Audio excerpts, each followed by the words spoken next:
মাঝরাত ঢাকার রাজপথগুলো অদ্ভুত এক নিস্তব্ধতায় ডুবে আছে। ল্যাম্পপোস্টের হলুদ আলোয় মাঝে মাঝে দু একটি পুলিশের টহল গাড়ি সাইরেন বাজিয়ে ছুটে যায়, কিন্তু সেই শব্দ যেন কোনো গভীর ষড়যন্ত্রের ফিসফিসানিতে ঢাকতে পারে না। এই শহরের কোনো এক অভিজাত এলাকায় শীতাতপ নিয়ন্ত্রিত কাচের দেয়ালের ওপাশে বসে কিছু মানুষ ছক কষছে। তারা কেউ ক্যামেরার সামনে আসে না, কেউ তাদের চেনে না, কিন্তু তাদের হাতের ইশারায় একটি রাষ্ট্রের ভাগ্য নির্ধারিত হয়। তারা হলো সেই ডিপ স্টেট, অদৃশ্য রাষ্ট্রযন্ত্র। আর এই যন্ত্রের রিমোট কন্ট্রোল যাদের হাতে, তারা সীমানার ওপারে বসে মুচকি হাসে। রাজনীতি কোনো সরল রেখায় চলে না। এটি এমন এক দাবা খেলা যেখানে বীরেরা কখনো জানতে পারে না যে তারা কেবলই বলি হওয়ার জন্য জন্ম নিয়েছে। বাংলাদেশের রাজনীতির ক্ষেত্রে এই দাবার বোর্ডটি নিয়ন্ত্রিত হয়ে আসছে বহু দশক ধরে, বিশেষ করে সেই 1971 সালের পর থেকে। তবে এর চূড়ান্ত রূপরেখা বাস্তবায়িত হতে শুরু করে এরশাদ আমল থেকে। একটি মাস্টার প্ল্যান যাতে দেশটিতে এমন এক ধরনের লিমিটেড ডেমোক্রেসি বা নিয়ন্ত্রিত গণতন্ত্র বজায় থাকে, যার ভেতর দিয়ে খুব সন্তর্পণে বিদেশি প্রভাব, বিশেষ করে ভারতের প্রভাব বিস্তার করা যায়। বলা হয়ে থাকে, তুমি যদি তোমার প্রতিবেশীকে খুশি রাখতে না পারো তবে তোমার ধ্বংস অনিবার্য। এই একটি মন্ত্র বাংলাদেশের রাজনীতিতে গেঁথে দেওয়া হয়েছে অত্যন্ত সুনিপুণভাবে। তুমি ভারত বিরোধী, তাহলে তোমার রাজনৈতিক ক্যারিয়ারের সমাপ্তি এখানে। আর এই প্রভাব বিস্তারের মাধ্যমগুলো শুধু রাজনৈতিক চাপেই সীমাবদ্ধ থাকেনি। দিনের পর দিন, বছরের পর বছর ধরে টাকা, নারী, গাড়ি বাড়ি কিংবা হানি ট্র্যাপের মতো ব্ল্যাকমেইলিং টুলস ব্যবহার করে দেশের শীর্ষস্থানীয় রাজনীতিকদের কিনে নেওয়া হয়েছে। তারা এমন একটি সংসদ চায়, এমন একটি সরকার চায় যারা হবে পুরোপুরি নির্ভরশীল, এমন এক পুতুল সরকার যাদের সুতো বাঁধা থাকবে দিল্লির সাউথ ব্লকে। আর এই সিস্টেমের বিরুদ্ধে যেই দাঁড়াতে চেয়েছে তাকেই সরিয়ে দেওয়া হয়েছে। হাদি ছিলেন সেই অল্প কয়েকজন মানুষের একজন যিনি এই অদৃশ্য সিস্টেমের চোখে চোখ রাখার দুঃসাহস দেখিয়েছিলেন। তিনি বিশ্বাস করতেন পরিবর্তন সম্ভব। তিনি এমন কিছু সত্য জনসম্মুখে এনেছিলেন যা সিস্টেমের ভিত্তিমূলে কাঁপন ধরিয়ে দিয়েছিল। কিন্তু হাদি জানতেন না যে সংসদে তিনি যাওয়ার স্বপ্ন দেখছিলেন সেখানে তার মতো মানুষের জন্য কোনো প্রবেশদ্বার রাখা হয়নি। বাংলাদেশের সংসদ সাধারণ মানুষের প্রতিনিধিত্ব করার জন্য তৈরি হয়নি, এটি তৈরি হয়েছে এক বিশেষ অভিজাত শ্রেণীর স্বার্থ রক্ষার জন্য। হাদি চ্যালেঞ্জ করেছিলেন সেই এস্টাবলিশমেন্টকে, আর এর পরিণতি মৃত্যু। কেন হাদিকে মরতে হলো? কারণ তিনি এমন এক ভাষায় কথা বলছিলেন যা ডিপ স্টেটের জন্য অস্বস্তিকর ছিল। তাকে থামানো জরুরি হয়ে পড়েছিল।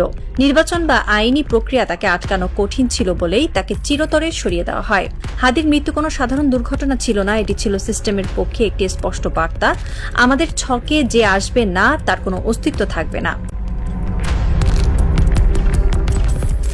রক্তে রঞ্জিত হয়েছিল রাজপথ। জুলাই মাসে সেই উত্তাল দিনগুলোতে মানুষ স্বপ্ন দেখেছিল এক নতুন বাংলাদেশের। তারা ভেবেছিল এবার হয়তো সংসদে এমন মানুষেরা যাবে যারা সত্যি সাধারণ মানুষের কথা বলবে, যারা ঋণ খেলাপি নয়, যাদের দ্বৈত নাগরিকত্ব নেই, যাদের কোনো ক্রিমিনাল রেকর্ড নেই। ডক্টর ইউনূসের সরকার ক্ষমতায় আসার পর মানুষের প্রত্যাশা ছিল আকাশচুম্বী, কিন্তু ফলাফল কি হলো? সংসদে যখন নতুন মুখগুলোর দিকে মানুষ তাকালো, তারা শিউরে উঠল। ঘুরে ফিরে সেই একই মুখ। 85 জন এমন এমপি যারা আগেই সংসদে ছিলেন, সেই পুরনো ঋণ খেলাপি, সেই পুরনো দুর্নীতিবাজরাই এবার নতুন পোশাকে হাজির। কেন এমন হলো? এত রক্তের, এত ত্যাগের পর কেন একই ফলাফল? এর উত্তর লুকিয়ে আছে আমাদের সিলেকশন সিস্টেমে।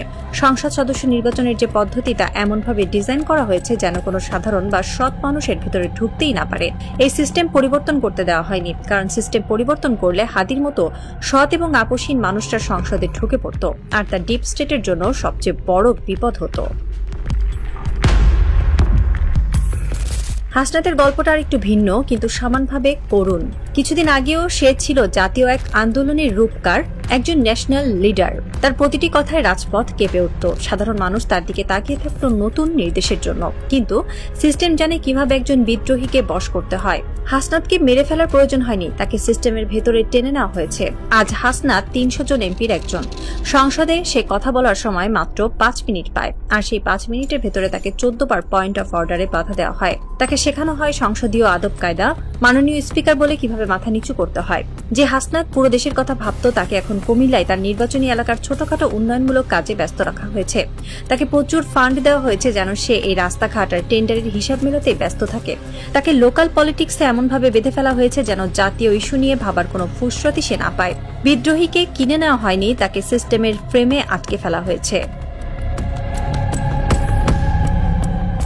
অনেকেই বলেন আমাদের নির্বাচন কমিশন ঠিক নেই, কিন্তু আসলে কি শুধু নির্বাচন কমিশনের দোষ? নির্বাচন কমিশন চাইলেও কি কিছু করতে পারত? হ্যাঁ পারত, কিন্তু তার জন্য রাষ্ট্রের দুটো মৌলিক নীতির পরিবর্তন দরকার ছিল। প্রথমত, সংসদ সদস্যদের কাজ হতে হবে শুধুই আইন প্রণয়ন করা, কিন্তু বাস্তবে কি হচ্ছে? একজন এমপি স্থানীয় সব কমিটির প্রধান, স্কুল কলেজ রাস্তাঘাট টেন্ডার সবকিছু নিয়ন্ত্রণ তার হাতে। এমনকি এখন এমন নিয়মও করা হয়েছে যে উপজেলা চেয়ারম্যানের অফিসের পাশেই এমপির অফিস থাকবে। এর মানে কি? এর মানে হলো ক্ষমতার সরাসরি দ্বন্দ্ব বা লক অফ। একজন এমপি যখন উপজেলা চেয়ারম্যানের পাশে এসে বসবেন তখন তার অফিসের জৌলুস অবশ্যই বেশি হবে। চেয়ারম্যান তখন স্বাধীনভাবে কাজ করতে পারবেন না, হয় তাকে এমপির সাথে রেষারেষি করতে হবে, নয়তো এমপির বশ্যতা স্বীকার করতে হবে। এমপিকে আমরা আইন প্রণেতা না বানিয়ে একজন সুপার উপজেলা চেয়ারম্যান বানিয়ে ফেলেছি। যতদিন এই সিস্টেম থাকবে ততদিন আপনি আমেরিকার নির্বাচন কমিশন এনে বসালেও এই দেশে কোনো কাজ হবে না। দ্বিতীয় যে জিনিসটি আমাদের ধ্বংস করছে তা হলো নির্বাচনের বাণিজ্যিকীকরণ। আমাদের দেশে নির্বাচন কোনো গণতান্ত্রিক প্রক্রিয়া নয়, এটি একটি হাই প্রোফাইল ইনভেস্টমেন্ট প্রজেক্ট। একজন প্রার্থী নির্বাচনে দাঁড়ান আর তার পেছনে কিছু অদৃশ্য স্পন্সর টাকা ঢালে। তারা কি বিনামূল্যে এই টাকা দেয়? না, এর পেছনে থাকে একটি সুনির্দিষ্ট উদ্দেশ্য, একটি লাভজনক রিটার্নের আশা। যতদিন পর্যন্ত নির্বাচন একটি অলাভজনক প্রক্রিয়ায় পরিণত না হবে ততদিন এই দুর্নীতি চলতেই থাকবে। কিভাবে এটি বন্ধ করা যেত? খুব সহজে। নির্বাচন কমিশন বলতে পারত কোনো প্রার্থী নিজের পোস্টার ছাপাতে পারবে না, প্রচারণা চালাতে পারবে না। নির্বাচন কমিশন 3টি নির্দিষ্ট জায়গায় 3 জন প্রার্থীর পোস্টার পাশাপাশি লাগিয়ে দেবে। কোনো প্রার্থীর মার্কা থাকবে না, শুধু ছবি, নাম আর যোগ্যতা লেখা থাকবে।